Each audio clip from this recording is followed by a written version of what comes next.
split the grapes, but in with the others.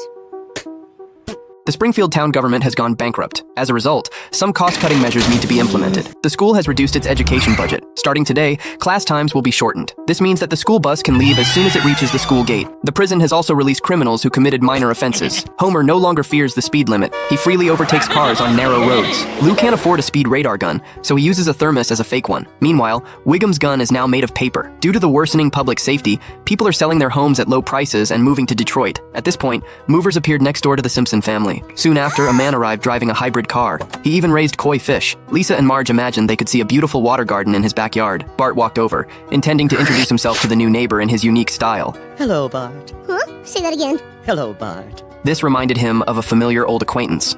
Hello, Bart. Hello, Bart. Hurrah! Sideshow Bob! Hurrah! Bart ran home and sealed all the windows and doors. Marge thought he was being overly paranoid, since the new neighbor looked harmless. Although his appearance was different, Bart would never forget that voice. Hurrah! Sideshow Bob! Homer said that only children are deceived by shadows, but when he turned around, he was tricked too. Ice cream?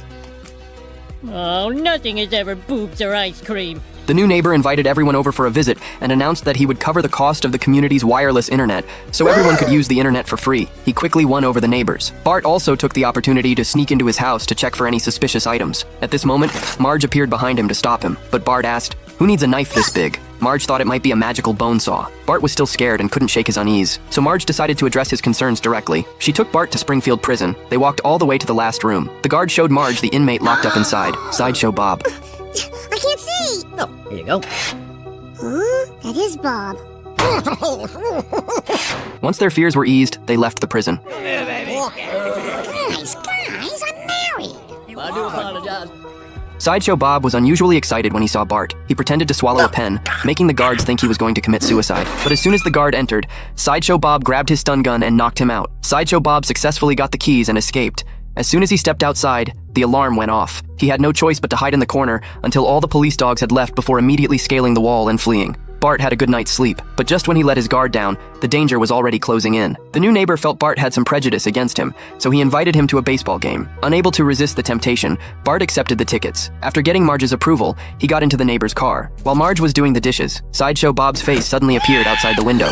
Marge and Homer immediately restrained him. He claimed he wasn't Sideshow Bob, but the real Walt Warren. Marge wondered who the person was that took Bart to the game. At that moment, Bart reminded Warren that he had missed a turn, but Warren suddenly revealed a pair of large feet and said he was Sideshow Bob. I am Sideshow Bob. Homer trusted only his own eyes, so he tied the man up with Flanders' hose. To prove he wasn't Sideshow Bob, the man even took off his shoes. It's like you're a Chinese empress.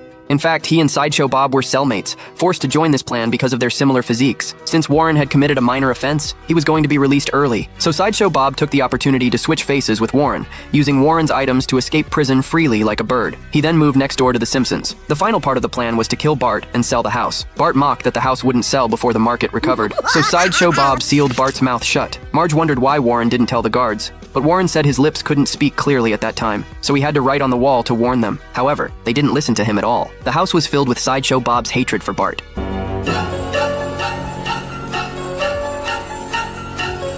Man, that dude does not like Bart. At this point, Sideshow Bob took Bart to the edge of the world, intending to kill him there, since crimes committed in that area wouldn't lead to prosecution.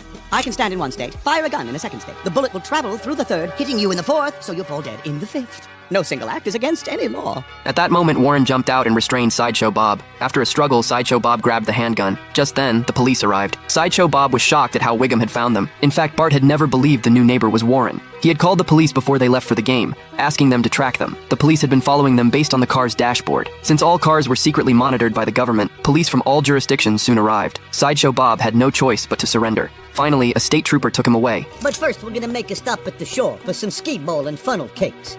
Oh! Lisa was relieved that Bart was safe, but Bart joked that Lisa's face was in trouble, saying someone had swapped her face with a butt. Soon after, the house next to the Simpsons was sold. The new residents were Flanders' cousin. They hit it off immediately and couldn't stop talking. Stop! Stop! Stop!